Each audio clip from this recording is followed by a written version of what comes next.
Hello, আজকে আর প্রথম থেকে দেখাইনি কাঁচা মাছ টাছ ধোয়া টোয়া। কী রান্না হবে সবাই নিশ্চয় এতবেলা বুঝে গিয়েছেন। হ্যাঁ, পাকাল মাছ দিয়ে লাউ বড়ির ঝোল। এটা আমরা ছোটবেলা থেকেই খেয়ে আসছি। মা খুব মজা করে পাকাল মাছ দিয়ে লাউ বড়ির ঝোল রাঁধতো। আমার তো খুবই মজা লাগে আর আমার হাজবেন্ডও খুব ভালো খায়।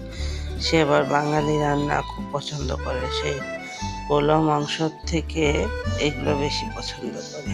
আমিও পছন্দ করি, এই জন্য বেশিরভাগ সময় এগুলোই রান্না করি। আমাদের বাসায় পোলাও মাংস খুব কমই রান্না হয়, মাঝে মাঝে পোলাও মাংস রান্না করি। আমরা যারা গ্রামের মানুষ তারা এগুলো খেতে অনেকেই পছন্দ করে, আবার অনেকেই অন্য স্টাইলে রান্না করে, কিন্তু আমার এগুলো খুব ভালো লাগে।